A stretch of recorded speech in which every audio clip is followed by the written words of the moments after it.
Okay, call this Village of Greenhills Council meeting for July 30th, 2024 to order. Clerk, call the roll. Ms. Hudson? Here. Mr. Lee? Here. Ms. Hermes? Here. Mr. Halter? Here. Ms. Wather? Here. Mr. Borner? Here. Mayor Moore? Here. Okay. We have a prayer by Maria Walker. Lord, we ask you to send your spirit of servanthood upon all of us and grant us this evening to do your work for the benefit of all in our community. We ask you to bless our elected and appointed officials so they may deliberate with wisdom and act with courage. Bless the members of our community who come here to speak before council so they state their cause with honesty and humility. Lord, we ask you to bless us all. Also, please, all our men and women in uniform to come home every night or every morning where their shift is over, whole in mind and body. Lord, please also, this is a tall order, but please keep us being one nation under God, indivisible, for liberty and justice for all. I would like for us also to, Lord, to teach us to be generous so we may understand other points of view presented and listen to other points of view coming forth. We ask this in the name of our brother Jesus. Amen. I pledge Allegiance to the flag of the United States of America and to the republic for which it stands, one nation, under God, indivisible, with liberty and justice for all. Okay, we have minutes of the previous council meeting of June 25th, 2024, and the council work session of July 9th, 2024. Unless there are any corrections, the minutes shall stand approved. Also, special session of July 16th, 2024. All right. And next item, we have a proclamation which Maria wants to read. And I'll let her go ahead. This proclamation is really close to my heart, somebody that does a lot of work for the community and for children and senior citizens and everybody here in the community. Whereas, recognizing Jennifer Weikert for her outstanding service and dedication as the Greenhills branch manager of the Cincinnati Public Library. Jennifer Weikert has diligently served as the Greenhills branch manager of the Cincinnati Public Library, demonstrating exceptional dedication, leadership, and commitment to the Greenhills community. And whereas, under her guidance, the Greenhill branch has become a welcoming and vibrant hub for education, culture, and community engagement. And whereas Jennifer's innovative program and initiative have significantly enriched the lives of library patrons of all ages, fostering a love for reading, learning, and personal growth. And whereas her tireless efforts have ensured that the library remains a vital resource for residents, offering a diverse range of materials, services, and events that cater to the needs and interests of the community. And whereas Jennifer's passion for her work and her unwavering commitment to excellence have earned her the admiration and respect of her colleagues, library patrons, and the broader community. And whereas her leadership during times of challenge and change has been instrumental in maintaining the high standards and reputation of the Greenhills branch. And whereas Jennifer has been a key contributor to the Village of Greenhills Council, always presenting calendar events at monthly council meetings. Now therefore, be it resolved, as we, the members of the Village of Greenhills Council, do hereby extend our deepest gratitude and recognition to Jennifer Weikert for her outstanding contributions and dedicated service as the Greenhills branch manager of the Cincinnati Public Library. Be it further resolved that this proclamation be presented to Jennifer Weikert as a token of our appreciation and recognition to her exceptional work, which has made a lasting impact on the Greenhills community. Now, therefore, David Moore, the mayor of the Village of Greenhills, hereby proclaimed Wednesday, July the 31st of 2024 as Jennifer Weikert Day.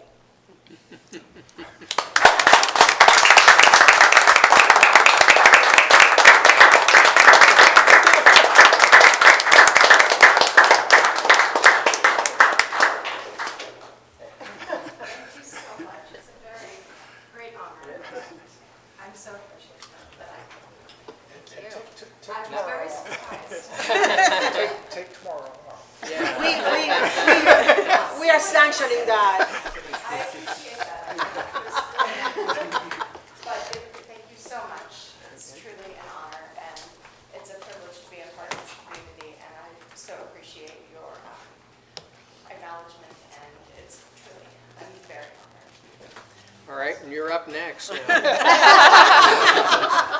for the library report. Okay, well, thank you so very much, and we'll just have to keep in mind how important tomorrow is for the entire village of Greenhills. But we also have a few other things that are happening at the library, and I wanted to be sure that you all had a chance to hear about them.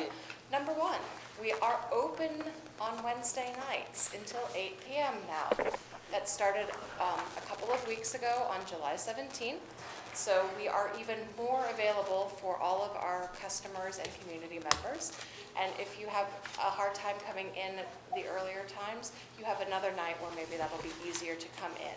That applies to all of the branch libraries. There are 28 locations. We're one of them. But anything that's not open until like 9 o'clock on Monday through Thursday, they now have the Wednesday hours as well.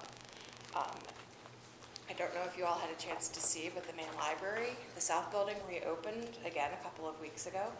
And if you haven't had a chance to go down and visit, it is simply stunning. And the resources that are available there, you can read about a lot of them on our website or come and see me, and I will be happy to tell you all about them. But it's a community hub down there. It has got spaces for minds of all kinds. It's got a social staircase where you can hang out. It's got a beautiful, children's area. The plaza has been lowered so that it's a welcoming space instead of being a high plateau. They put so much work. There's community art projects all over the place, so I highly recommend everyone having a chance to go down and visit.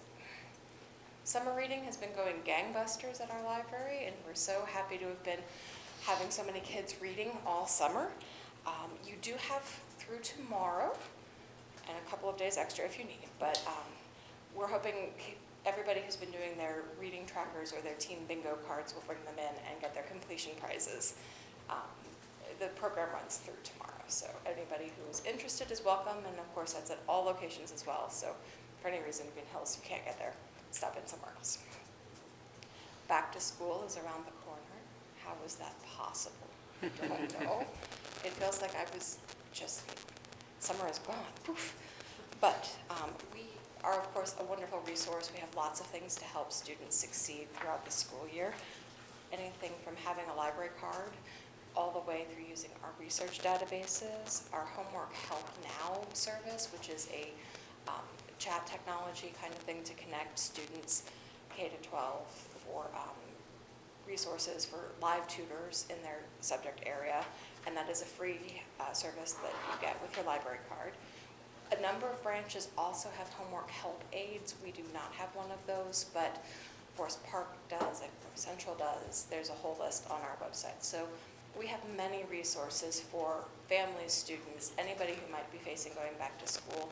Also teachers. So if there are resources that teachers need, teacher collections, if you need to do a section on apples for going back to school, or if you need to do 20 copies of a specific book, Very Hungry Caterpillar or whatever, we can put those together for you and have them ready. Or if you can get 6 teachers, we would be happy to have our outreach department deliver them straight to your school.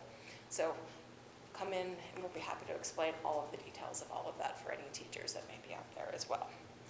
Just a couple of upcoming programs. Of course, we have our family story times on Mondays at 10:30 and our adult story time on Mondays at 11:30. And we are going to be having a Passport to the World program tomorrow at 11 a.m. It is not too late to go online and sign up. There were still some spaces the last time I checked, so unless there's been a run in the last couple of hours, you might still be able to. That's for grades K to 3, and it's going to be put on by School Aid. We're also going to be having popsicles in the park on Tuesday, August 13th at 4 p.m. It's the last bash before school starts, and meet in the park just behind the library for popsicles and other fun. We are also going to be having a square dancing program for adults on Tuesday, August 13th at 6:30 p.m. We're hoping to hold this at the gazebo, weather permitting, and it will be inside if it's inclement. So there is a sign up for that, so we do ask that you sign up for both of those that are coming up. We're going to be having a back to school program for teens where they can create paper quills from a pen. It will be the most unique writing implement in your classroom, I promise. And that's going to be on Thursday, August 15th at 2 p.m. And then our Library for All show and tell for adults with developmental needs will be on Thursday, August 29th at 10:30 a.m. And sign up is required for that one. And in case that's not enough, we still have 3 book clubs and the Classic Movie Club that meet monthly as well. And new members are always welcome. We're always happy to have new folks on board. And I do have our calendar of all the fun stuff, so come and see me. Jennifer, could I ask a question? Yes. Could you just go over the hours since the Wednesday nights changed? If you could just refresh everybody's memory. That's a great point. We're now open Monday through Wednesday, 10 a.m. until 8 p.m.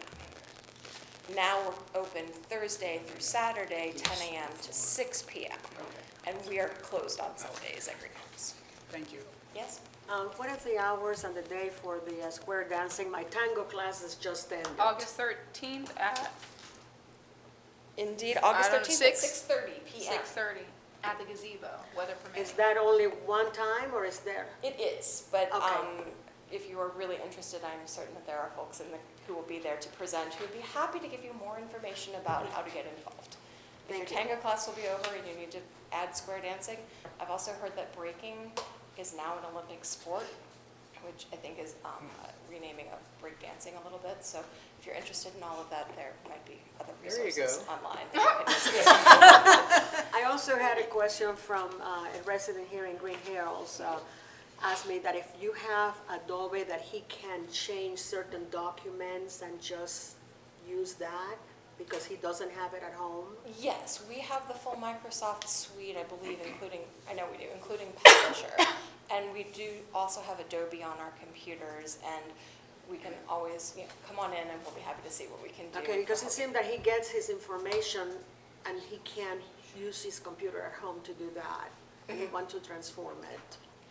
We have a lot of software Okay. on ours, so especially if they like I'll send it in I'll their let him know email. tomorrow. I'll let him know tomorrow. Please, we would be more than happy to have him come in and get the specifics so we can see how to get it All going right. forward. Thank you so much. Thank you Thank so you. much for everything you do for us. And thank you again, that was truly an honor, and I am very grateful. Thank you so much. Is the Thank name, you. is the date of, for tomorrow going to be in the, On the Yes. sign? on the sign? I think so.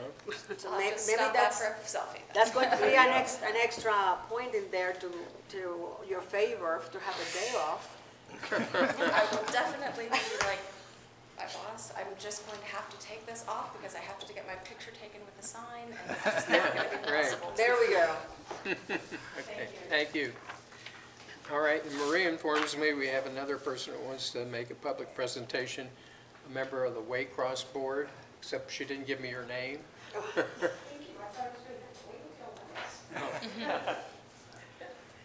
My name is Diana Herbie. I'm a resident of Forest Park, and I am now the new chairperson or president of the Board of Trustees. And I was coming here tonight to talk about some of the changeovers at Waycross, and I think you probably heard from Melanie many of these, and then also to kind of review the things that Waycross does for our two communities. As you know, at the beginning of this year, Dana, excuse me, Dana Gagnon, who was the government access coordinator, took over as executive director from Chip Berquist, who retired at the end of last year. And in May, longtime board chair, president, Joe Orndorff, who has been the chair of the Board of Trustees for 42 years during the whole tenure of Waycross, retired, and the board was very gracious in selecting me as his replacement until his term is up. And we also hired the other candidate that we interviewed for executive director as a kind of replacement for Dana. And we also, I saw in your minutes that she told you about Tila, who was the administrative secretary retiring, and they do have a new hire, Janet. So those are sort of the things that are going on. But I also wanted to remind you about the kinds of things that Waycross does. It's our provider for local public access television, and it serves our two communities, Greenhills and Forest Park. But it also, I've been making the rounds of all the various governmental entities involved, which also includes the townships, trustees in Coleraine and Springfield Township, and the two school districts, the Winton Woods School District and the Northwest School District. And they provide programming on 4 channels. And one of them is the Governmental Access Channel, which is at Spectrum 43 and Phioptics 851 and also Coleraine 8. And they cover all of our meetings in the various respective areas. They cover some county meetings, and I think they do a recap of things that are going on also at the state. The educational access, we know, covers our 2 school districts' sporting events and also their concerts and concert events. And that's at Spectrum 4 and Phioptics 854. And then there are 2 public access channels at Spectrum 8, Phioptics 850, and Coleraine 979. And the other channel is Spectrum 15 and Phioptics 851. And they cover all of the events that take place in our communities and also provide programming that our residents and constituents make and publish on their own, and air, I should say, on their own. If you cannot get to us on television, we also live stream at waycross.com. And they also provide a lot of other things, too. One of the important things just finished, and I also saw this in her report, during the summer they hold a summer workshop camp for students, and they just finished that summer workshop and premiered the program that they did. But they also provide programming and training for people like you and I who might be interested in learning something about television programming and also maybe create our own programs for display on those public access channels. Anyway, you can reach us at info@waycross.org or at our telephone number 513-825-2429. And if there's anything that you need from us, you certainly can talk to your representatives, who are Melanie and Rob Howell and Rachel Pruitt and Nancy Moore and Galena Radford. And so we welcome to have any input from you, and we want to try to help you in any way that we can. Thank you. And I can sign in before I leave. All right, and of course, Waycross, if you're watching Waycross now, you're watching us. They're covering you right now. Okay, moving on. We have no public hearings. Reports of municipal officials, Municipal Manager Yvonne Kovac. Thank you, Mayor. We have a number of big items on our agenda tonight. Probably the easiest one is the first resolution on your agenda, and that's a supplemental appropriation. Tonight, we're moving money into a couple of accounts. There's one for the fire department to make up the difference that we need in the contractual amount. Some additional money is going into the mayor's court to address expenses that we didn't know we would be having at the beginning of the year. We had a change in a staff member there. And then a general fund transfer to the banquet hall to cover additional expenses we have with the work that we're doing at the building right now. The next resolution is the final resolution of 3 resolutions that are associated with the renewal of our tree assessment. We've been doing this since the 1980s, I think it was. So all of the information has been prepared, and if council approves this, final resolution will go down to the county to go on the tax records. Our next item is for code enforcement. You see these a lot for remedial action that the village had to take for some additional code items. There is one for 44 Eswin that you can cross off the resolution because they came into the office and paid. I think it was yesterday, so that one will not go down to the county. Otherwise, the other ones will, and also be placed on the tax as assessments to those individual property owners. That was the S one? As one. Yes, Okay. yes, one address. Okay, the next one is in regards to the proposed fire levy. And I have attached I sent these to you, but I've copied them for you again. The 2 items, you had requested information for 4.5 mils and for 4.9. So The 4.5 would generate $406,000 per year and would be $158 for each $100,000 of property value that the homeowner would pay. The 4.9 mils generates $442,000, and that is $172 for each 100,000 of appraised value. So the item you have in your packet has blank lines because you need to decide which of those you want to move forward with. The one thing that will stay the same is the estimated property overall taxable value for Greenhills, which is the $90,146,450 figure. So you don't have to guess on that one. But and I don't know when that discussion would be appropriate, because after the first reading, there's blanks. So what do you suggest for that? Can they just discuss it now during my report? They certainly can, yep. Do you want to do that? Okay, Okay, well, discuss away. well, if you want to finish, what else you Oh, have to sure, cover? I'd be happy to. Just a couple more items, which are housekeeping items. The Resolution 18 authorizes my signature on an agreement with the commissioners for the Municipal Road Fund grant that we received in the amount of $70,000. And the last item authorizes me to sign a contract with the John R. Jurgensen Company for the Farragut Ingram project. That was a contract in the amount of $779,671.55. Those projects, the contractors are really busy right now. And actually, these projects probably won't start until next year. But getting ours approved will hopefully be early on the list. But we don't have to worry about it starting right as school does, so that's a good thing. Okay, there you go, thank you. Okay. All right, so does council have an opinion of the 4.5 or the 4.9? I'll just know because we had a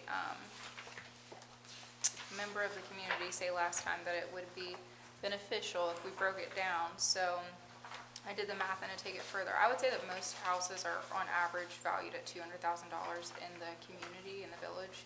So that's under, at the 4.9, that's under $1 a day to potentially keep the fire department. Want to go with 4.9? I think we should. I think Okay. it should. All right. That settles that quick and easy. There you go. All right, moving on. Law Director, Jeff Forbes. Thank you. Nothing to report tonight. Okay. Clerk of Council, Teresa Lawler. Nothing tonight. Okay. Chief of Police, Jim Halbert. Thank you, Mayor. I have a few things here. Once again, last meeting, if you remember, the Veterans American Legion donated the $2,000 check, which we're very grateful for. So thank you again to the American Legion. Also like to continue to press Facebook. There's our own Facebook page now, so a lot of stuff I'll put out there on our Facebook page and not necessarily on the village Facebook page. So if you don't mind liking both to follow us, we'd appreciate it. Tuesday night, a week from tonight, Cooking with the Cops. That's in conjunction with National Night Out. We'll be over behind Malloy's from 6 p.m. to 8 p.m. We'll have handouts for the kids. We'll be cooking hot dogs, hamburgers, so forth. It'll be a good time, so we hope you all will come out. Also, I believe Julie told me with the fire department, UC Mobile Stroke Unit will be there. If they're available. Last time she got a hold of me, said they were. So hopefully they will be there, but if not, maybe next year, but hopefully they will be there also. Don't forget also, Jennifer mentioned school's back in session this month, August, by the time we meet again, so it's kind of hard to believe. But remember the school zones, kids running in and out of traffic, just be careful. We ask you to be patient with the traffic patterns. Not everybody knows the traffic patterns.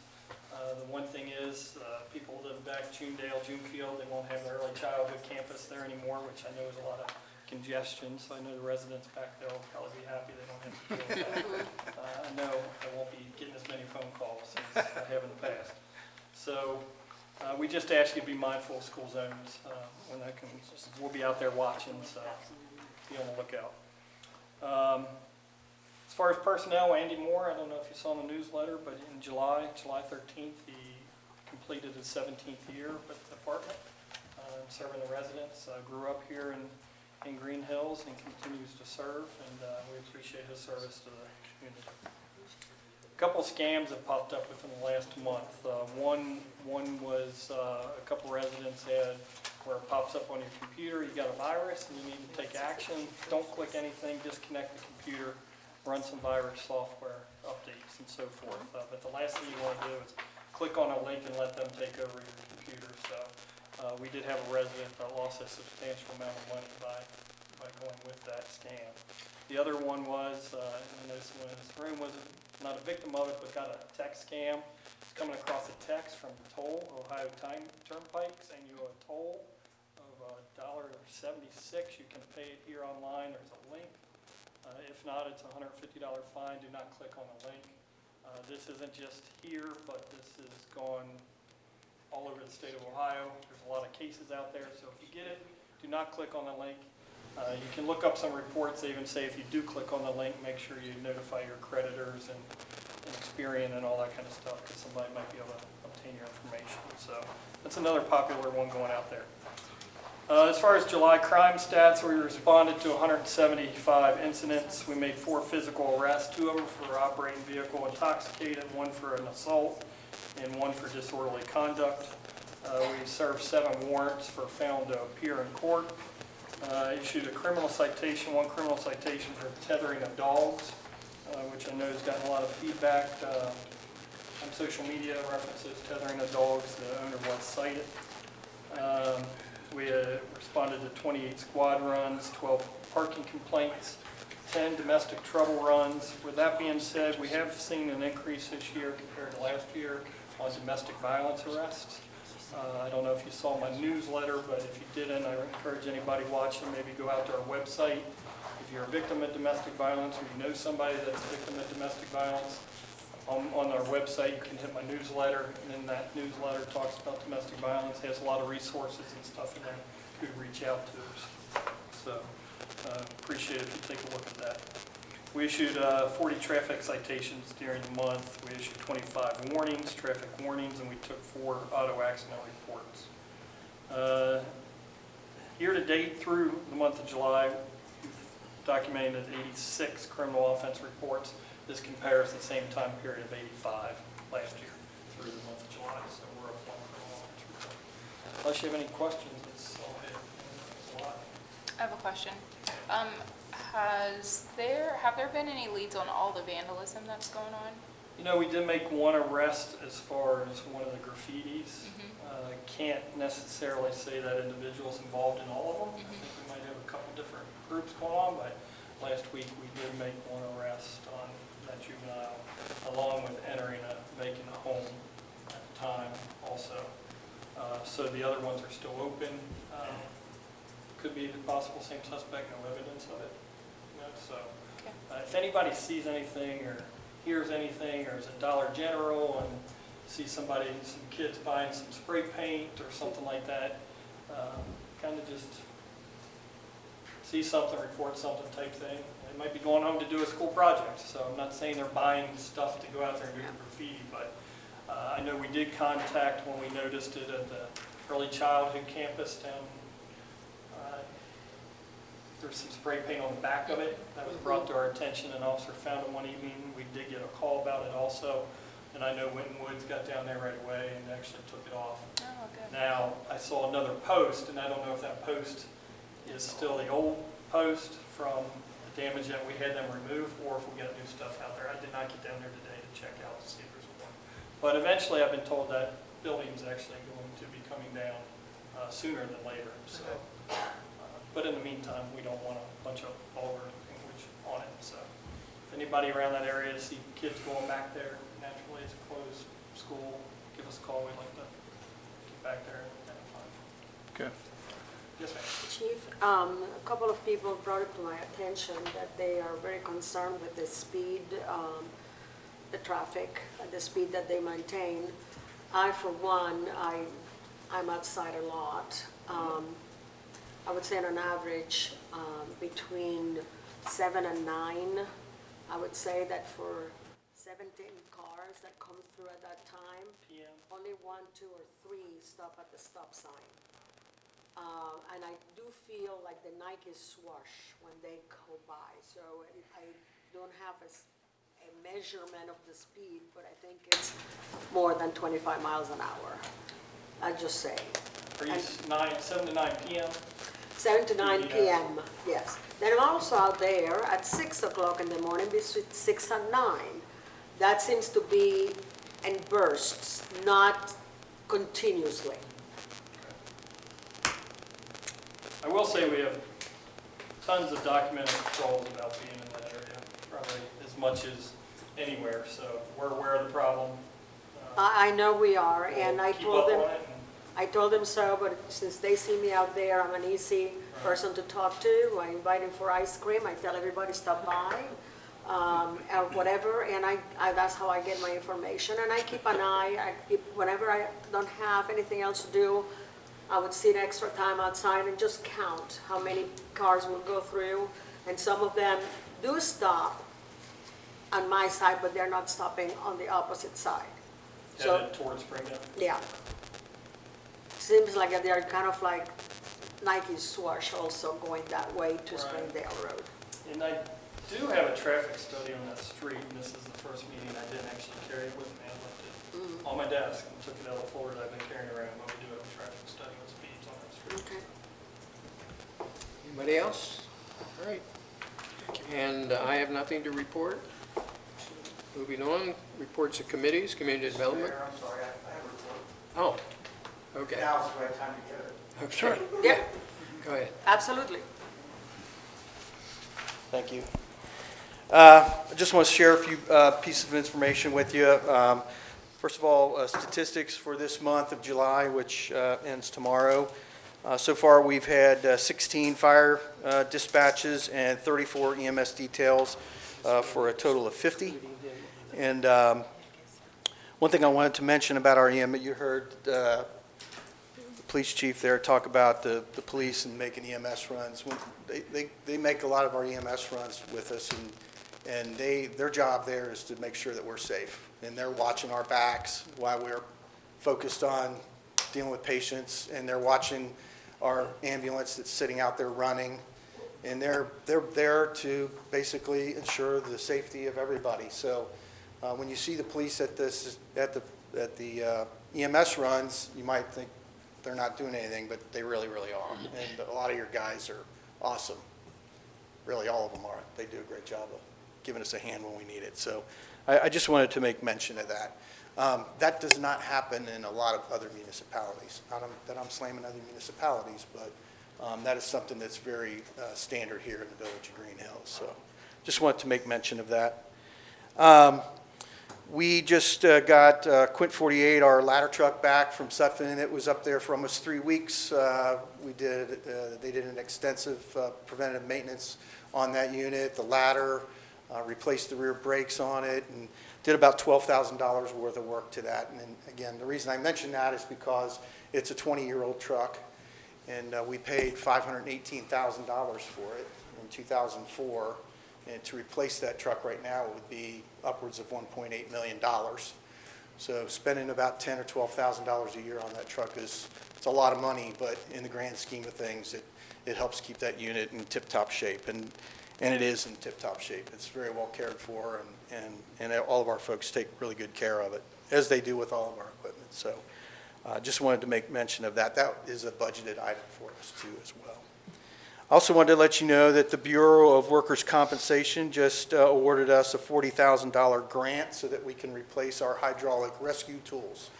And so that's what some folks remember as the Hearst tool. And so those units are now battery operated, and they're a lot lighter, so we don't have to deal with hydraulic hoses and high pressure lines and trip hazards, and they're much heavier.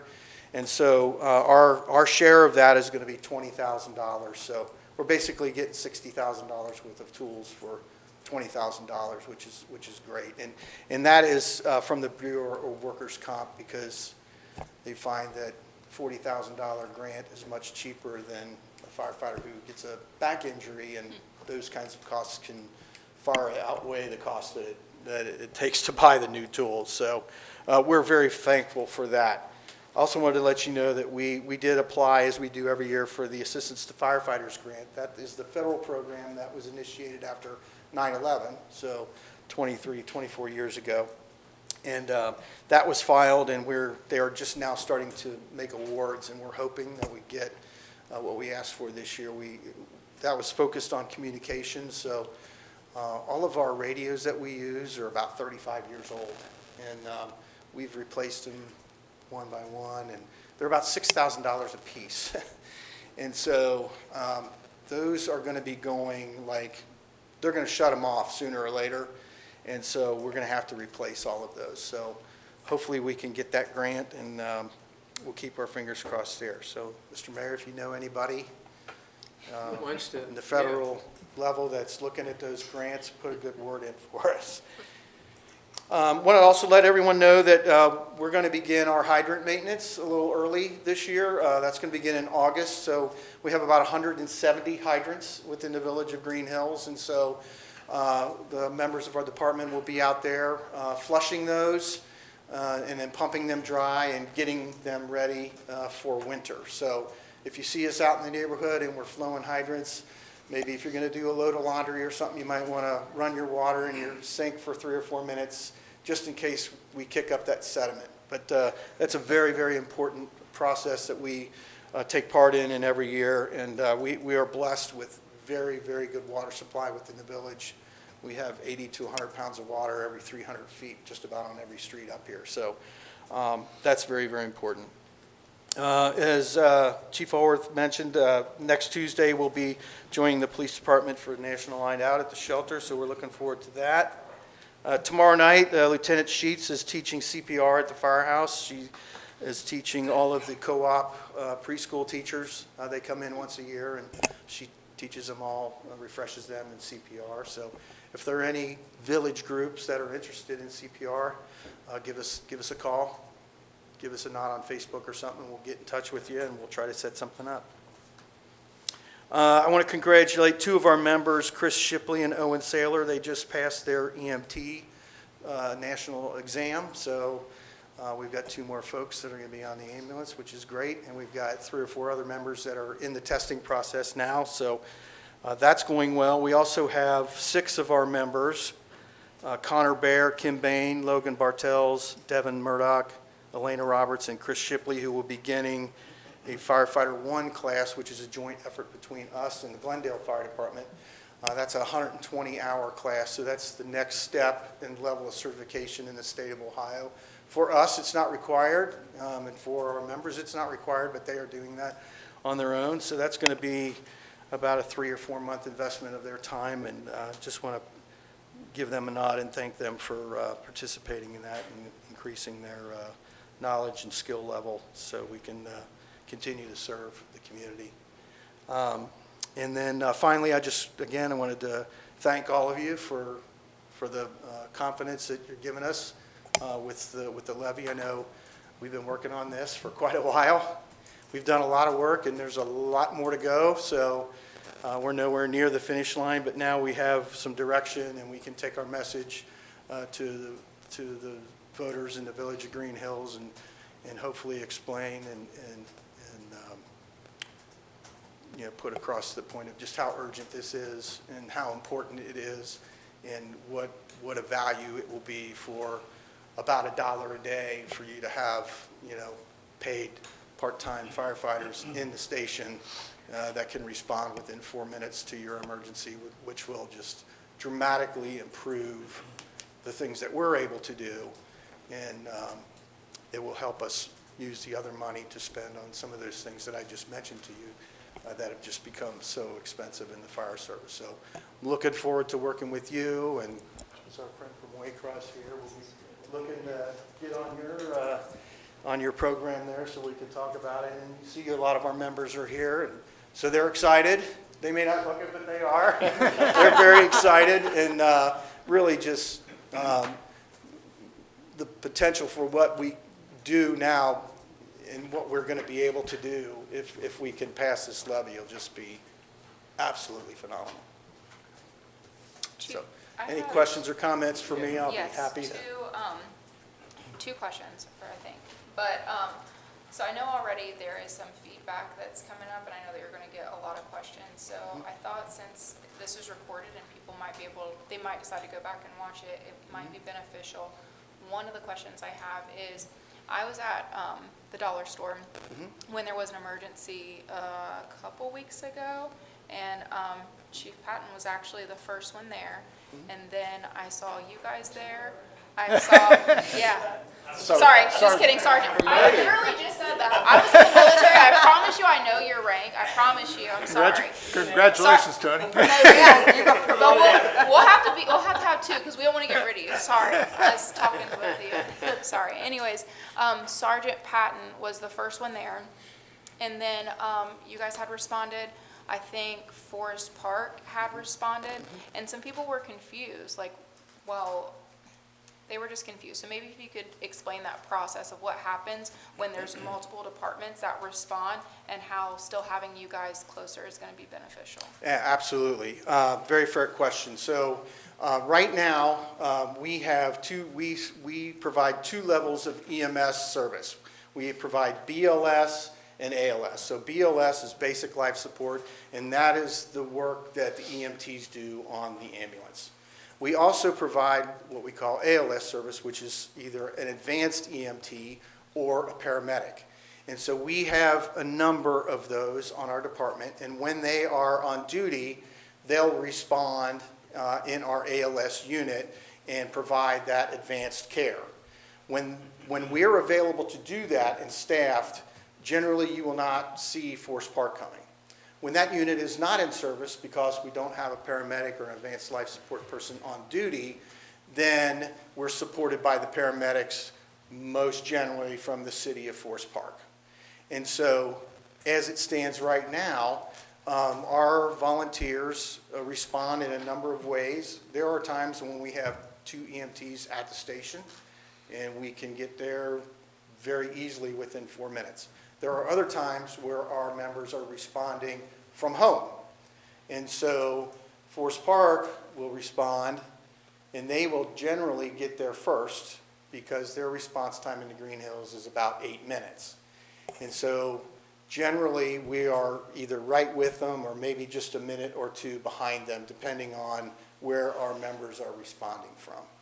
So advanced life support is if you see a Forest Park ambulance there, that generally means that they are there because it is a paramedic type run, like a trouble breathing or a seizure or a stroke or a cardiac arrest, something that could require cardiac monitoring, the administration of drugs that only a paramedic or an advanced EMT would be able to administer. And so the goal is for us to be able to pass a levy and then be able to hire paramedics to have them in our station on a more consistent basis. And what this 4.9 levy will do will allow us to put paid people in the firehouse somewhere between 16 to 18 hours a day, depending, and then we will be relying on volunteers responding from home overnight. And overnight is generally the period of time where we don't have quite as many runs. And so we have been working together with Forest Park forever. And in the 40 years that I've been in the fire department, I always like to, we kind of pioneered this. Reading and Evendale always responded together, and there's a couple other departments, but generally Greenhills and Forest Park have been responding together for 40 years. So it's based off of the response time and then also what level of emergency it is. Correct. The second thing and last is that some people, when they heard that we might be putting a levy on the ballot, there were responses such as, oh, so much for a volunteer fire department. I don't say that to be hurtful, but I think there's a misconception on what volunteer means, the fact that there is payment per run. So could you take a second just Absolutely. to explain that? Sure. So right now, we are 100% volunteer. We do not receive any compensation whatsoever, either by the hour or by the run. In the state of Ohio, if you are paid by the run, you are still considered a volunteer fire department. So I'll use Terrace Park or Wyoming, for example, Glendale, some departments that are still volunteer. They are volunteer fire departments, but they receive some sort of per run stipend. So when you convert to a part-time system, we are still going to be considered a volunteer department because we'll have hourly firefighters, paramedics, and EMTs in the firehouse. Like I said, 16 to 18 hours a day. We won't be able to afford to do it 24/7. So you're still going to have volunteers that are going to supplement that program probably from 10 p.m. at night until 6 a.m. the next day, 7 days a week. And then we will also pay them by the run to come support. So like if we have, like a working fire of some kind in the village, the 3 people in the station will respond in the first engine, but then we'll have other volunteers responding that can follow in our other apparatus and kind of support. So this system, we believe, is going to be hopefully very affordable, and it's going to allow us to improve our response times. Like I said, we have like about an 8-minute average response time, and when we have firefighters and EMTs and paramedics in the station, our response time will be cut in half. We'll be able to get to the farthest point in the village, which is like down in the corner of Carini and Ligorio, within 4 minutes. And where the city of Forest Park, which by the way has provided outstanding service to us over the years, and they will continue to do that. But they're 4 minutes away from the Sharon Road line. So it takes them 4 minutes just to get to the Corp line, and then whatever time it takes them to get from there to wherever the location of the emergency is. So, hopefully that, we're really going to work hard to help explain that to the voters, because I think, I agree with you 100%. It can be confusing, and when you say volunteer, it's like the volunteer, but you don't get paid to coach baseball. But in this particular case, in the state of Ohio, we would still be considered a volunteer department. Yeah, I think you did a good job of explaining. I just wanted the information to be there in case anybody wants to go back and listen to it. Thank you. Absolutely. Tony, if I I could appreciate add- you asking. If I could add one thing, because I think as far as the flow of volunteers today, it's not what it used to be, because people have so many other options. There's probably a number of factors. It's easy to expect a community and residents, we all, I think, living in America, kind of have an expectation that, hey, when somebody else do that? But oftentimes those people are unable or unwilling to do it themselves. But can you talk about how the flow of volunteers where it's at right now? Sure. So this is a national trend right now. So this is not just southwestern Ohio, Hamilton County. This is a national trend. And so, 75% of the fire departments in the United States of America are volunteer. But you think about, rural areas in northern Ohio where, you have a volunteer department that's covering 30, 40, 50 square miles with one ambulance with a 25-minute response time. I mean, it includes all of that, right? And so we're very blessed to live where we live with the access to instant medical care and things like that we all honestly take for granted. I mean, we really do. But, volunteer fire departments are really having a struggle, particularly, I'll just speak to Hamilton County and the state of Ohio, recruiting and retaining volunteers. And there are many reasons for that. The biggest reason is the time commitment. And so you just heard me say 6 of our folks are going to go spend 10 to 12 hours a week for the next 3 months for fire training. They're doing that free of charge, on their own time, away from their kids, away from their spouses and significant others and loved ones and things like that. They're doing that not many people can do that anymore. And so when you come onto the fire department, you're looking at a minimum of 36 hours of fire training. You're looking at a minimum of 140 to 150 hours of EMS training. And so 6 to 8 months of your existence is going to class 2 or 3 times a week. And it's just too much. It's just too much. And most people say, hey, I want to do this, but I just cannot make that time commitment. And so, this is something that I attended a number of task force meetings with the state fire marshal about a year and a half ago, where he's looking at this across the state of Ohio and trying to look at things to, recruit and retain volunteers. And, they've looked at things like, tax breaks, and we don't have any health care insurance, and there's no retirement, I mean, those are some things that maybe they need to be looking at more along the lines at the state level that would help. And of course, that all costs money, right? And so, these are many of the things that we're dealing with. So when I tell you that we have a very special group of people, I mean, we really do. I mean, not only because of giving their time, but, the nature of the work that we do. I mean, this is no joke. I mean, we all know that, right? And so this trend is also reflective of the paid fire service. And so I can remember 20, 30 years ago when the city of Cincinnati would put on a test, they would get 3,000 to 4,000 applicants. They would give a test in Cincinnati Convention Center, downtown. Now, for the same 40 jobs, they might get 200, 300 applicants. And so what the city of Cincinnati is doing, and this is not a slam on Cincinnati, they are drawing their members from the county. That's like the golden ticket to go work for the city. And so you're making X amount of dollars here in Green Township, but then I can go to the city of Cincinnati and I can do the same work with the same schedule and dramatically make more money, which is beneficial to retirement and family and those kind of things. And so it's a very real, it's a very concerning situation that we're all dealing with it.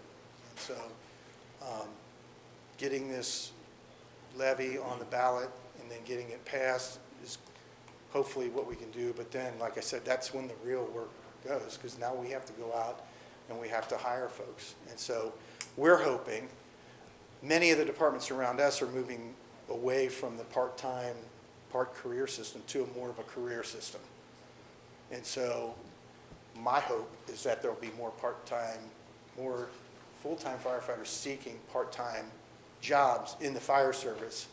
And I believe that we would be an attractive way to fit that bill. You can come and work for us 12 to 18 hours every 6 days and, earn an extra $15,000, $16,000 a year as a part-time job.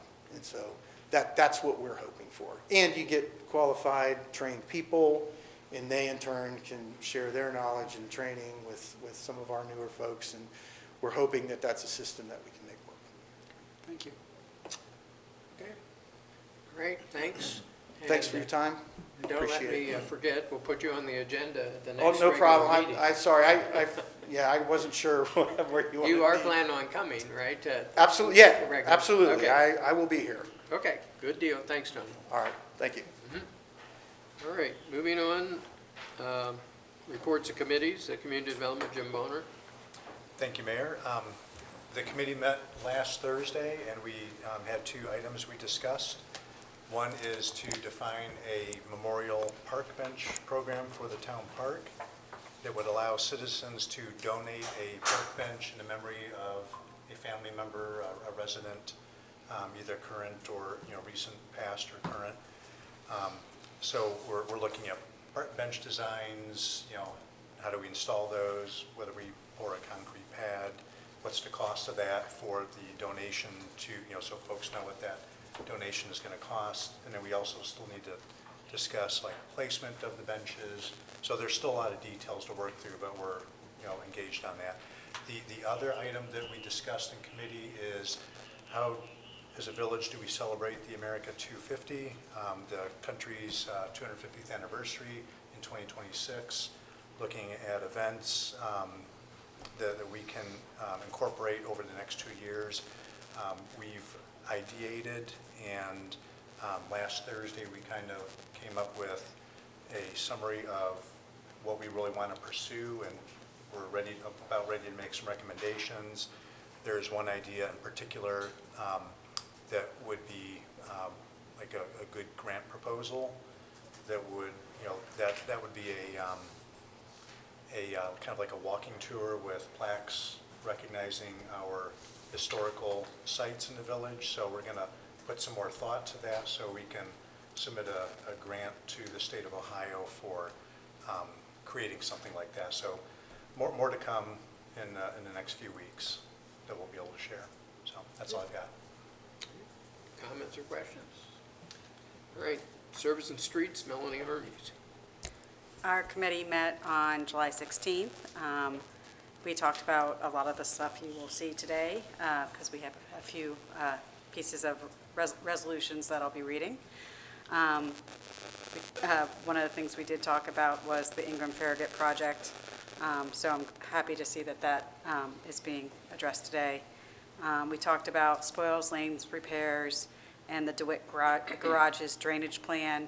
So we're just looking at various different things. The sidewalks, precision cutting, they haven't been marked yet, but that's still something that's on our radar.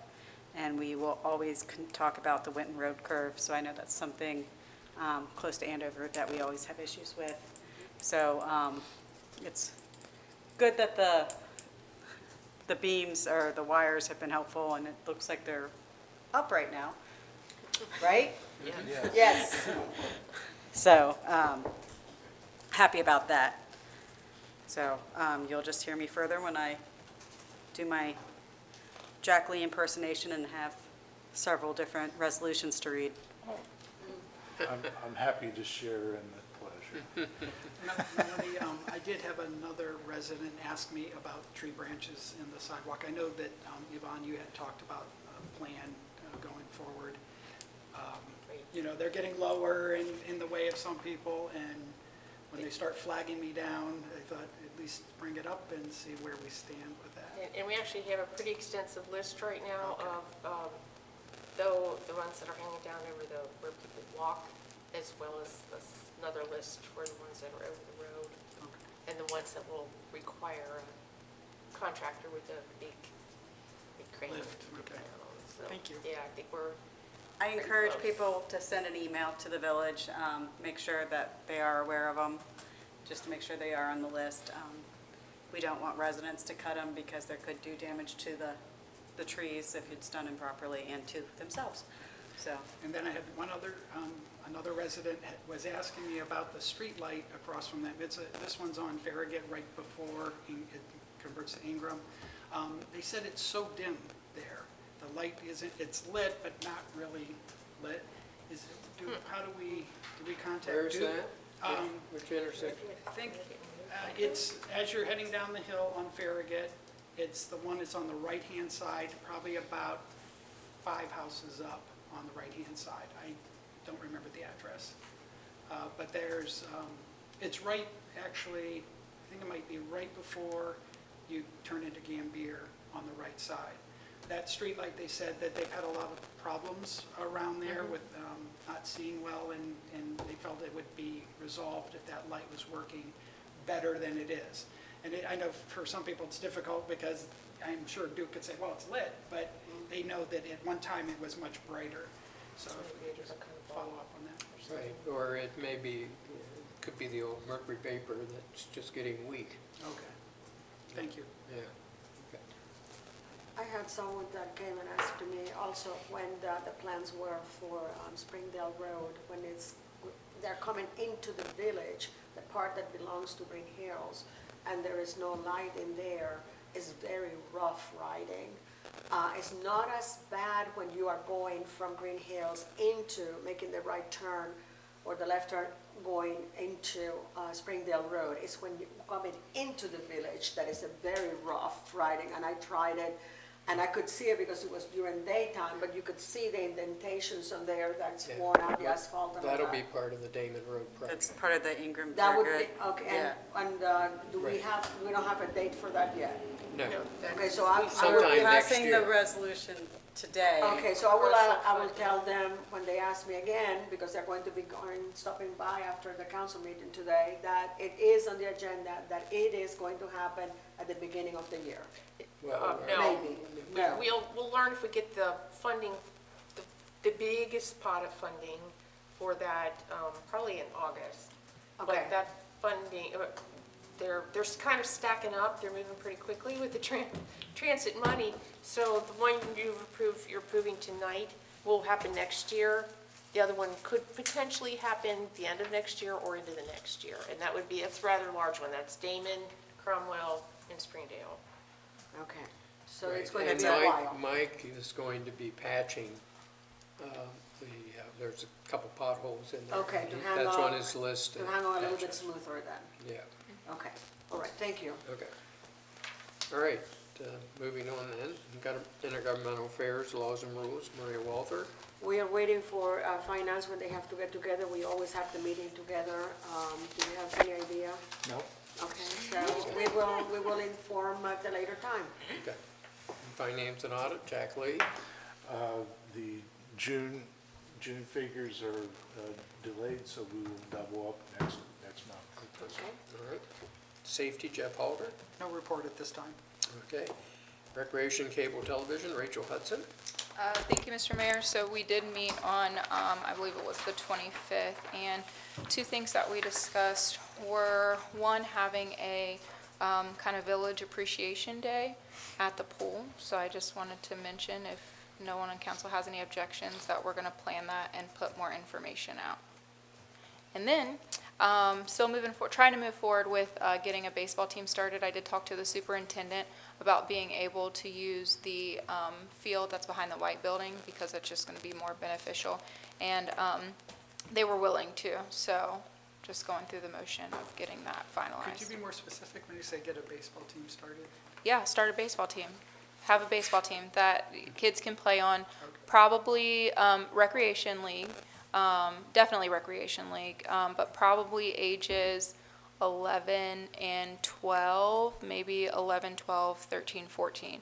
Before I said anything more on it, I wanted to be able to know that there was going to be a field available to play on and that we could do everything. So far that's been good. But since that field belongs to the school, we have to have their permission, which I talked to the superintendent's assistant, and she said that it wouldn't be a big deal as long as we maintain the maintenance for it. And then I was finding out if we had to have like a nonprofit or anything like that, and we believe that if we just had the funding go through the village office, that we wouldn't have to do that. So as long as we have bodies and. Yeah, I just didn't know Yeah. if it was in conjunction with Little League or some of the organized. No. Okay. Yeah, Is that a summer thing then, or is it a year-round? it's just baseball season, weather permitting. So that starts, I'd hope to have everything finalized by November, December to start like sharing with the school and with the village. And then I want to say that the season actually starts around April, if I remember correctly, and goes for a few months. And another question, are there also going to be allowed homeschool kids, the same as? Yeah, a rec league would be anybody Anybody- that's that age that okay. would take And care of the fee. that particular age? Yep, Okay, yep. thank you. Okay, all right. This is an opportunity for residents and non-residents to make comments solely regarding legislations on the current agenda for this session of council. When recognized, please come forward to the podium, complete the sign-in sheet, verbally indicate that you're a resident of Greenhills or a non-resident, but nobody's asked ahead of time, non-resident. Then state your comments. Comments will be limited to 4 minutes. Okay, all right. We have no unfinished business. New business, resolution number 2024-R14-F, making supplemental appropriations and transfers. Mr. Lee. Thank you, Mr. Mayor. Resolution 2024-R14F, resolution making supplemental appropriations and transfers.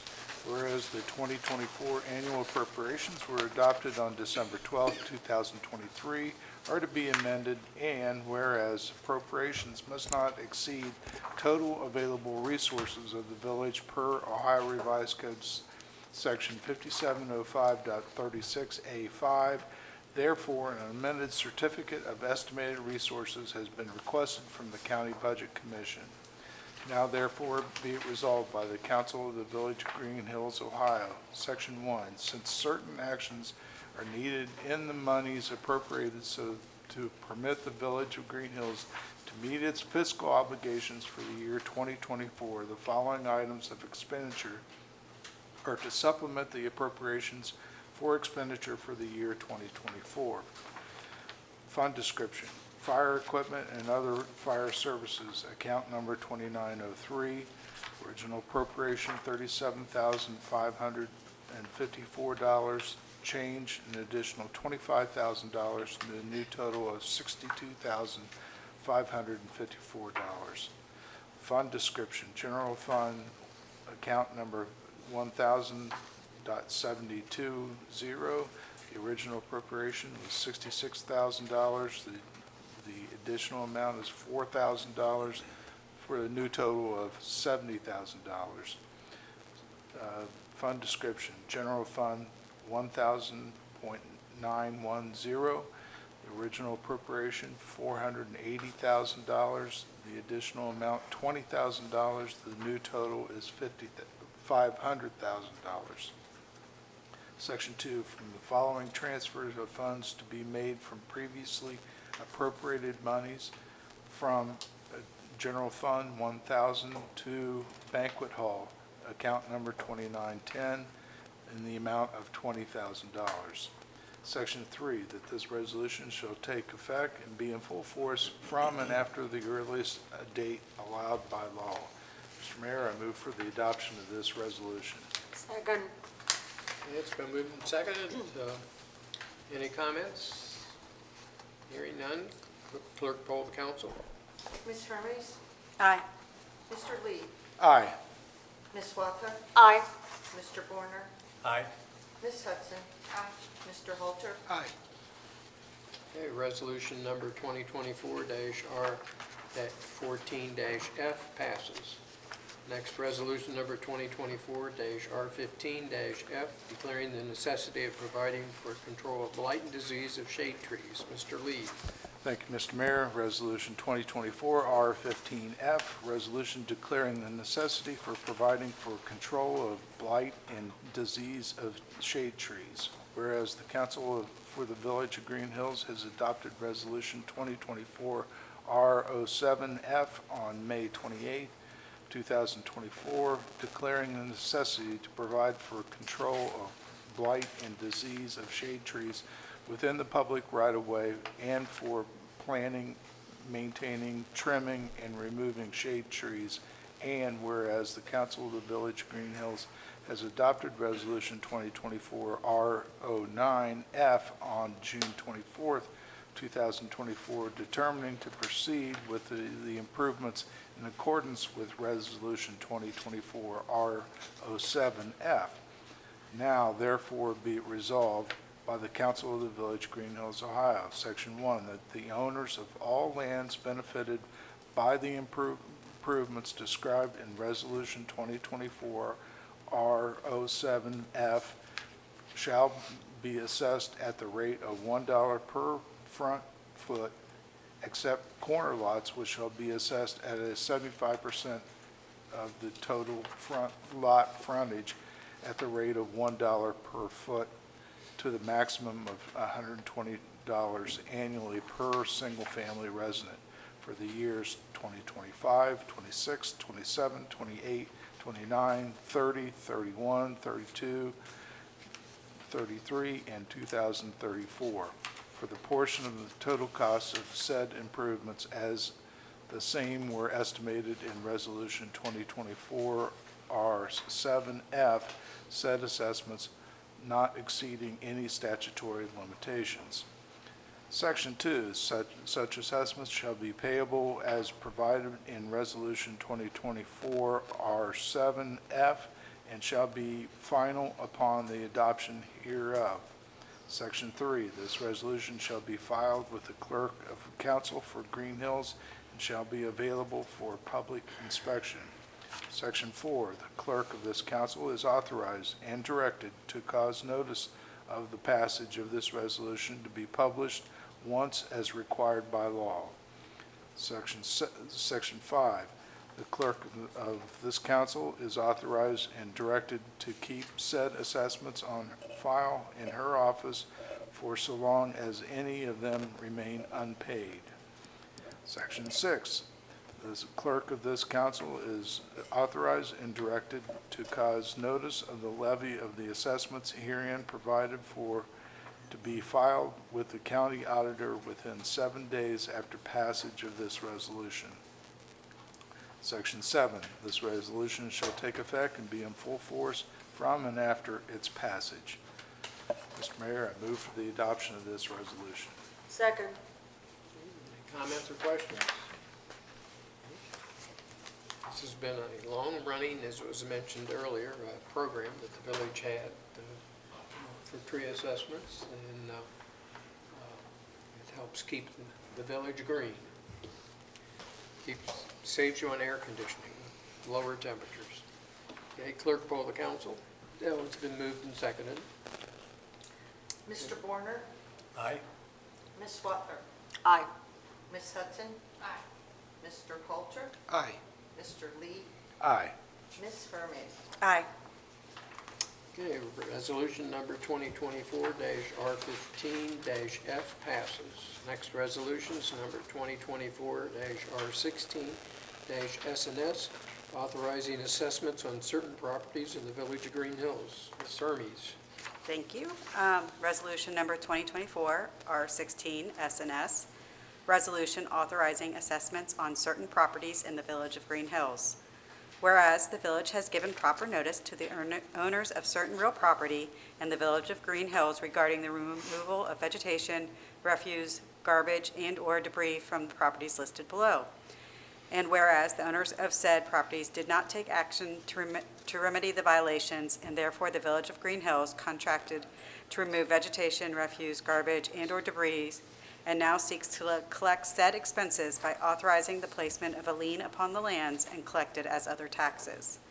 Now, therefore be it resolved by the Council of the Village of Green Hills, Ohio, Section 1, that the Village Council hereby certifies that the cost of such labor, together with the expenses relative thereto, be filed on the return and statement to the Hamilton County Commissioners as an assessment against the properties listed and placed as a lien against the properties by the Auditor of Hamilton County, Ohio, as follows.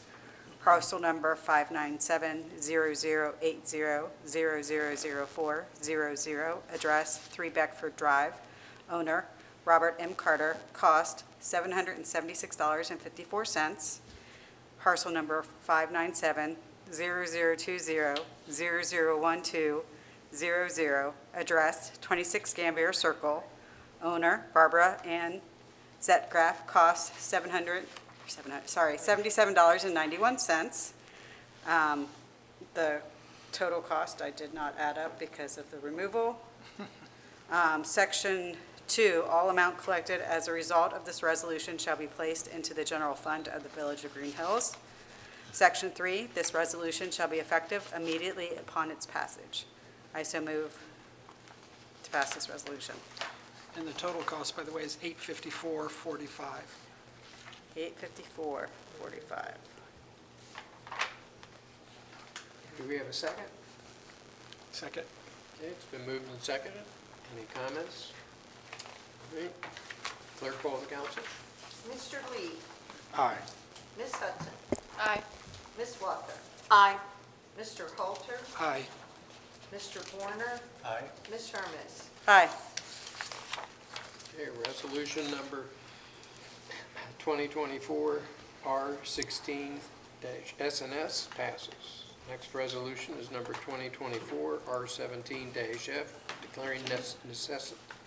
declaring it necessary to levy a tax in excess of the 10 mil limitations for fire protection and emergency medical service in the village of Green Hills. Mr. Lee. All right.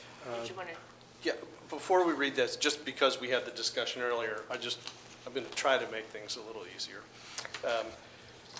There are some blanks. I think the important one to fill in as we read it is the 4.9 mils. There are some other blanks that I'm going to suggest that we just read as blanks right now to allow staff to, tomorrow, to fill in, and so we don't have to do the math on the fly right here, and consult with the county to make sure we're filling it out the proper way. Things get a little strange when you're dealing with millage and per 100,000, per dollar, per $100. They're very specific about how they want it. So the important part is 4.9 mils. So if you read it with the 4.9, as long as everyone is okay with allowing staff to fill in, to do the math and to fill in those blanks tomorrow. It's a fixed amount. It's a fixed amount. It's just a matter of making sure we put the numbers the way the county wants them before we send it in, so we don't have to come back and do it over again tomorrow. Right. All right, that's it, thanks. I'll go ahead and resolution 2024-R17F, resolution declaring it necessary to levy a tax in excess of the 10 mil limitation for fire protection and emergency medical service in the village of Greenhills. Whereas the village council desires to continue to provide the residents of Greenhills with necessary governmental services. And whereas in order to continue providing fire protection and emergency medical services for the village, it is necessary to add an additional levy. And whereas the amount of taxes which may be raised within the 10 mil limitations will be insufficient to provide an adequate amount for the necessary requirements of the village of Greenhills, Hamilton County, Ohio. And whereas the Hamilton County Auditor has certified to the village council that the dollar amount of revenue that would be generated by a levy of tax at a rate not exceeding 4.9 mils for each $100,000 market valuation equals, based upon the total estimated tax valuation of the village of, and whereas the village council desires to submit the 4.9 mil additional levy to the electors of the village at the general election to be held November 5th, 2024.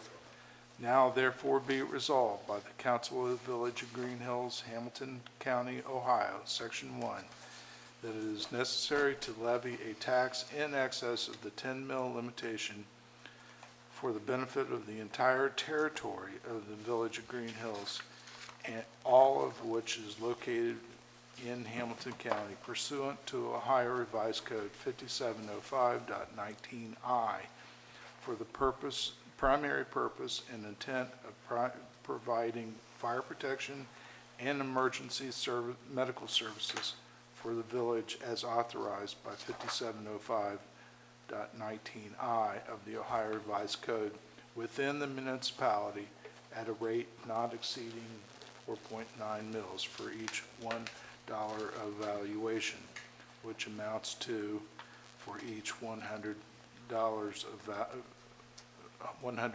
valuation for the continuing period of time in which levy is an additional levy of 4.9 mils.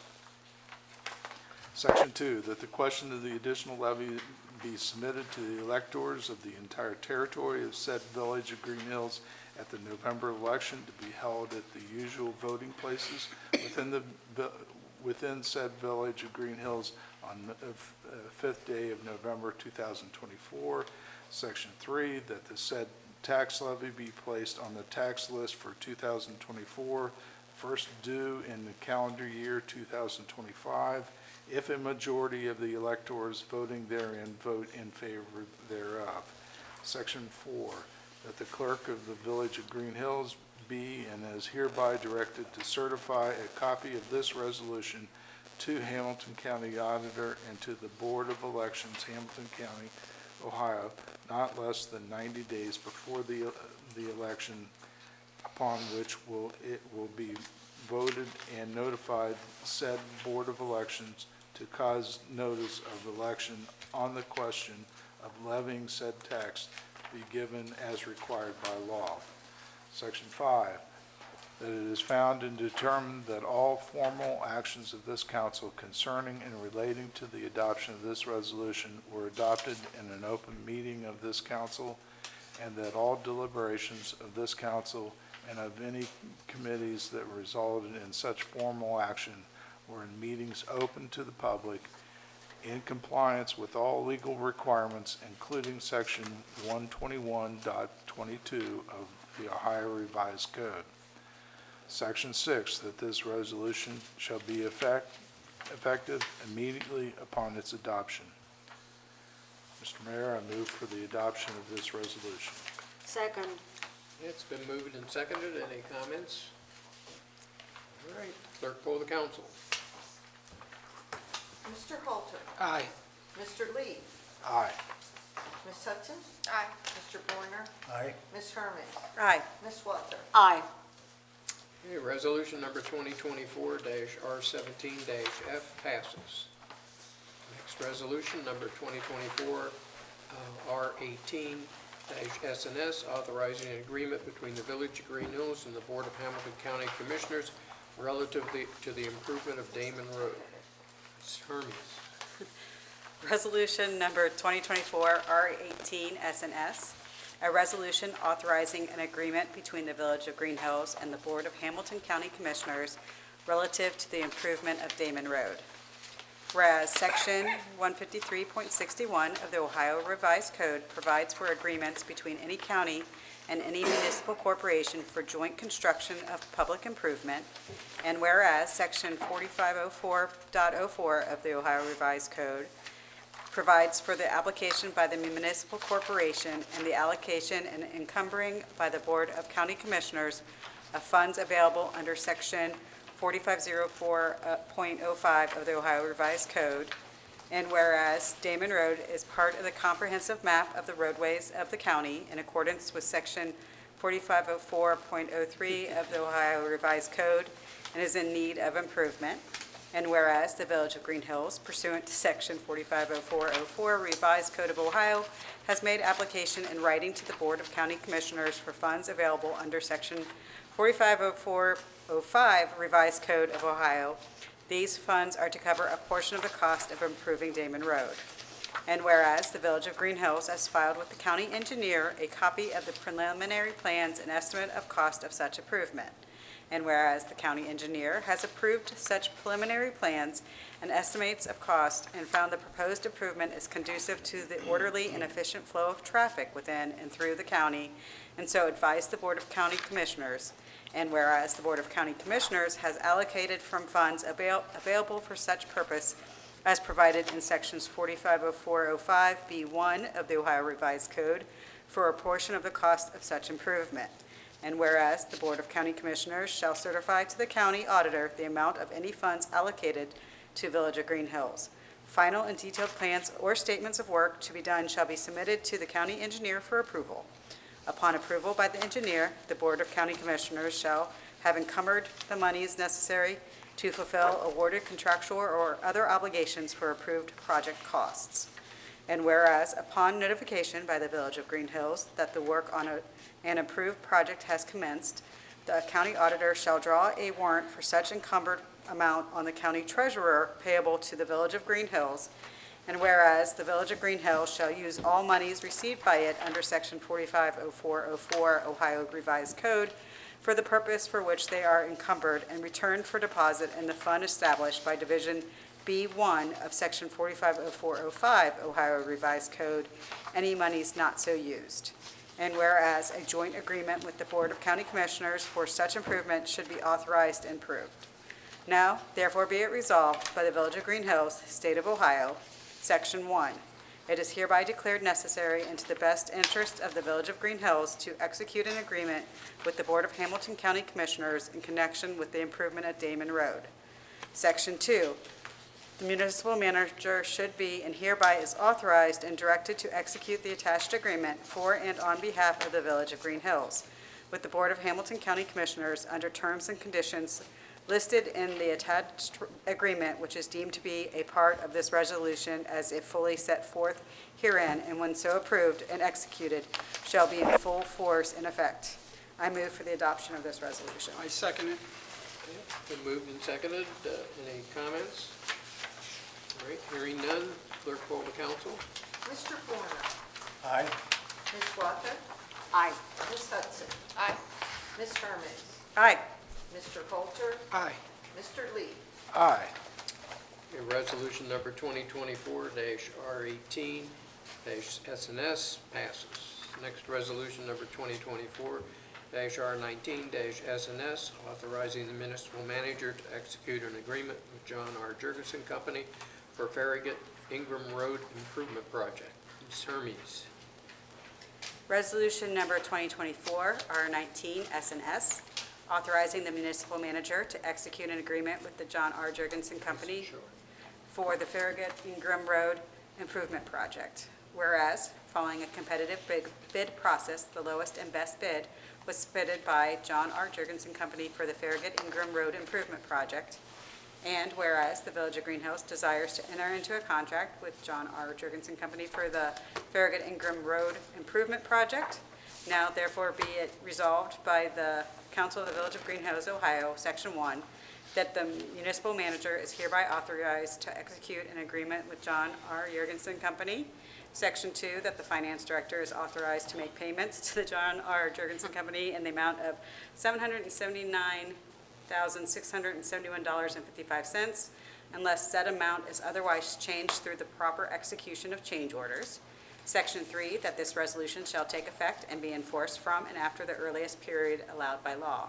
I move for the adoption of this resolution. I second it. Okay, it's been moved and seconded. Any comments? It'd be great to get that road done. Yes, it would. Yes. But then the chief will have to station radar out Step there. there. I remember the first time we resurfaced Ingram and fixed the curbs back in '75, I think it was. And Great year. everybody on the street complained because suddenly the rough street was no longer a deterrent to speed, and they really go down that hill quick. I think we even one of the officers clocked a guy on a bicycle at 60. So instead of speed bumps, it's potholes? Potholes, Okay. right. It's a They traffic calming actually- device. Potholes work better than speed bumps, I think, but anyway. All right. So, where was I? Resolution 2024-R19 passes. Yeah. Did we do the poll? Did we do the poll? Yeah. No. Mr. Okay. Lee? Aye. Ms. Hudson? Aye. Ms. Hermes? Aye. Mr. Coulter? Aye. Ms. Walker? Aye. Mr. Warner? Aye. Okay. Now, resolution number 2024-R19-SNS passes. All right, council comments. Does any council members have a comment to make before we proceed on? Mayor, can I say one thing? Sure. I forgot in my report. I pushed and mentioned the vacation listings through the website. Although I saw a big increase in them coming through there, we now have a glitch in the website where we're not actually getting them. So anybody watching, if you're still planning on going on vacation and you want that vacation watch, just call into the station. We'll make sure it gets into the system.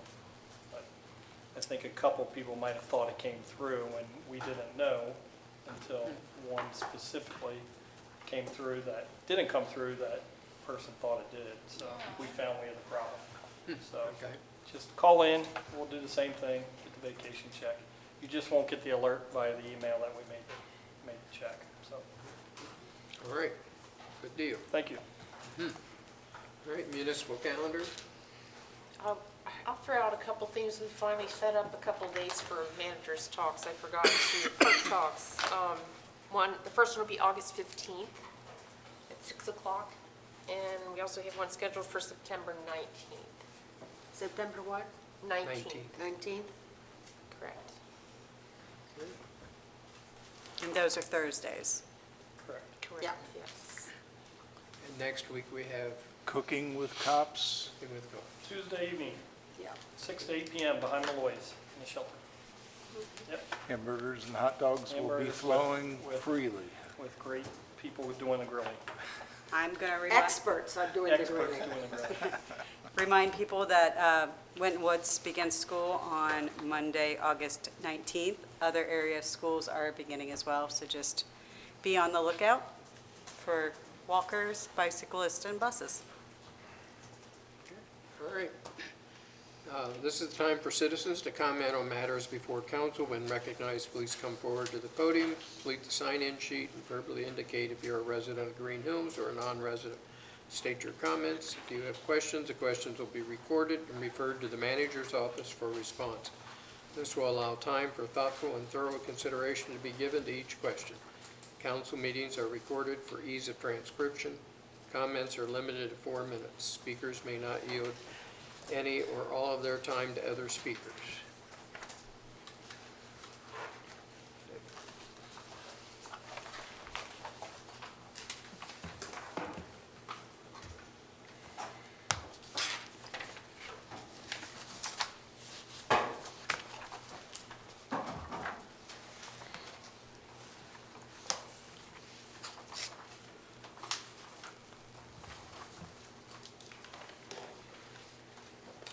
Monique Mason-Halter, Greenhills resident.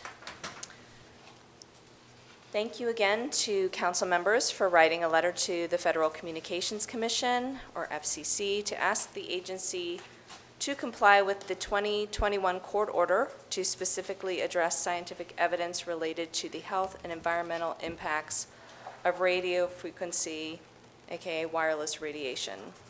I'm glad that council also addressed in this letter the desire to keep home rule regarding the installation of cell towers. That's why I'm asking tonight that council members also individually and as a whole immediately write to our federal lawmakers and ask that they support H.R. 8082. On the bill's website, it reads, the short title may be cited as the, quote, Securing Local Communities' Input in Broadband Development Act, end quote. I'm now going to read text about H.R. 8082 from a link that may be found on the Environmental Health Trust website. U.S. Congressman introduces legislation to rein in 5G steamrolling and to empower local residents concerned by the proliferation of 5G towers.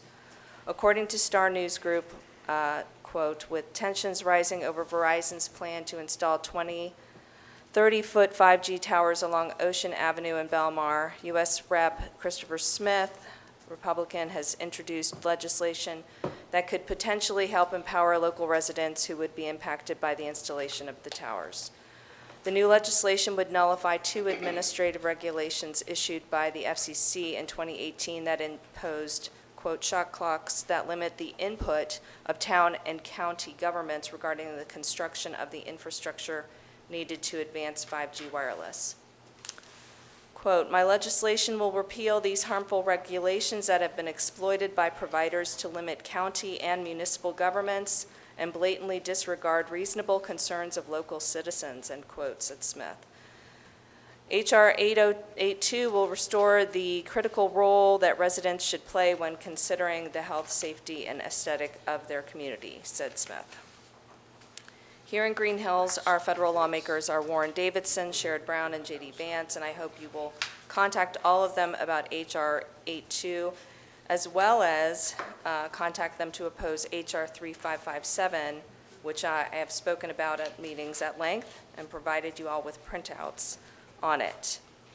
I also appreciate that in 2022, the majority of council members voted in favor of passing a protective small cells tower ordinance to regulate small cell installation in the village. Since then, other residents and I have asked that council members strengthen our ordinance so it's as protective as ordinances passed by other Ohio communities, such as Amberley Village, Anderson Township, and Marymount. I am also asking again for that tonight. Thank you. Thank you.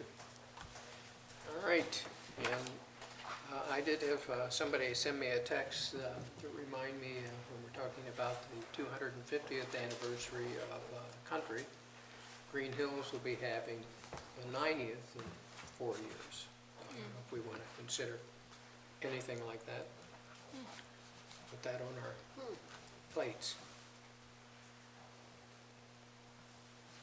Good catch. Yeah.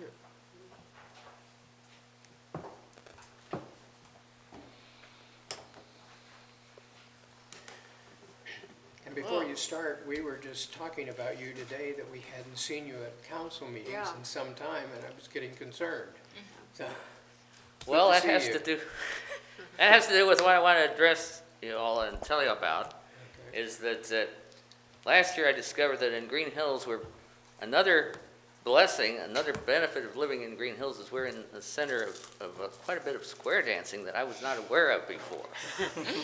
There's a square dance club that There's meets- a lot of squares in Greenhills. Yes, but I am now a square dancer. Ah, I am now a plus level square dancer, and experienced square dancers have described my ability at this point as being pretty good. And I have recently gone to my 200th square dance all right. after Wow. having graduated from the basic mainstream class in Green Hills last May.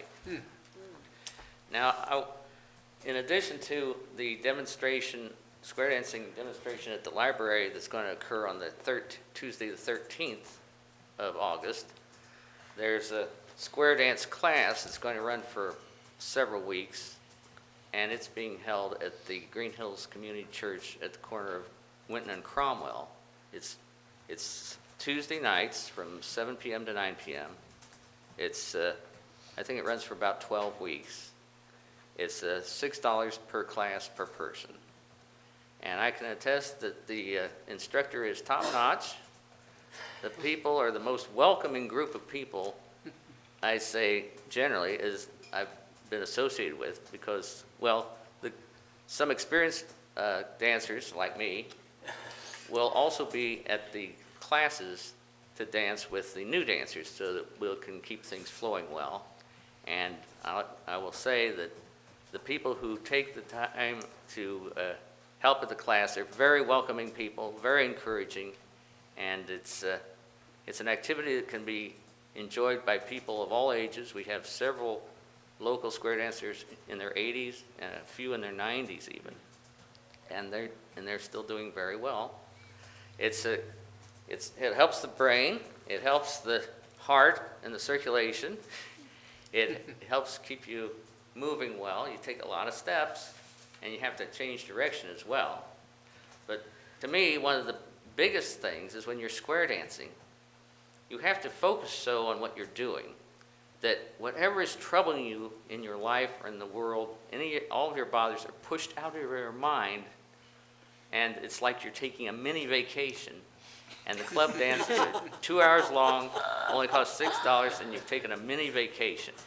And so I highly encourage people to look into this and take advantage of the fact that we have a class that meets here in Green Hills on Tuesday nights, which is why I've been not attending council meetings. And so I don't know what else to say other than I think it's a really beneficial activity. And in Green Hills, we're lucky to have the class right here, and three fine clubs that meet. The clubs meet twice a month, generally. One of the clubs meets every Monday. The other ones meet twice a month, and so it's not overwhelming.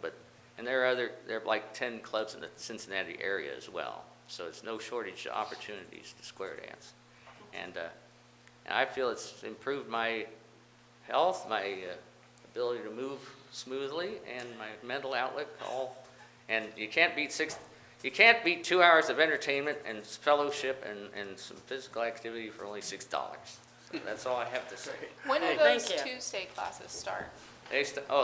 The Tuesday classes in Green Hills will start on August the 20th. August 20th, and then it's every other week? It's every week. It's every week. It's every other week for us. Yes, and I know. new members will be accepted like on the 20th and the 27th, but by the time we've done 2 weeks of instruction, you'll be generally too far behind to catch up, so. You understand that all of us here will be limited to 2 Tuesdays in a month. Yes, So we are going to flunk out, or what are there going to be the Yeah, requirements? I'd say that. You speak for yourself, Maria. I'm getting my square dancing on. But we cannot go 2 of the Tuesdays, though. Hey, I'm gonna Yeah, make up so, for it. Okay. I'm sorry, it might be an issue, yes. But All right. the 20th, any Tuesday you want to come and watch, I'm sure you don't have to pay to watch. So if you just want to watch and see how we're doing it, do it, you know, it's a good thing to do. And I invite anyone. Thank you. Okay. Thank you. Thanks.